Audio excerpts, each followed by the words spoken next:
empresa se funda aproximadamente hacia el año 1925. La funda mi abuelo, José Jimeno Martínez. Y desde entonces hasta ahora somos la tercera generación. Siempre se dice que la tercera generación es la que acaba con el negocio familiar, ¿no? Nos toca a nosotros. Pero bueno, en nuestro caso teníamos claro que queríamos seguir fabricando cerámica. El trabajo artesanal requiere dedicación, calma y tranquilidad. Hay cosas más modernas, pero es el mismo estilo, el antiguo. Pues esto no es que se enseña, es que se aprende. Es practicar nomás, hasta que te sale bien.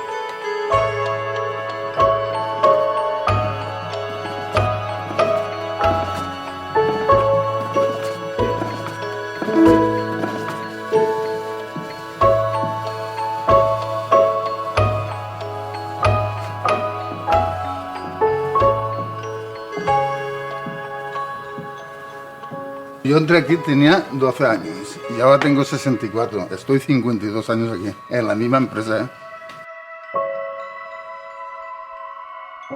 Manises tiene tradición cerámica desde el siglo XIV, desde prácticamente su fundación. Con población musulmana se establecieron los primeros talleres.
En este momento en Manises somos unas 20-25 empresas. Parecen muchas, pero si miramos los archivos de hace 10 años, por ejemplo, estábamos rondando el centenar de empresas.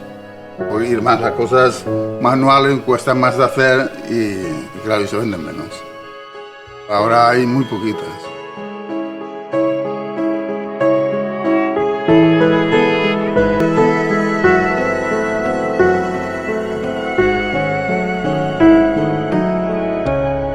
El futuro es incierto, pero sí que hay una tendencia a volver a recuperar los valores de la fabricación artesanal.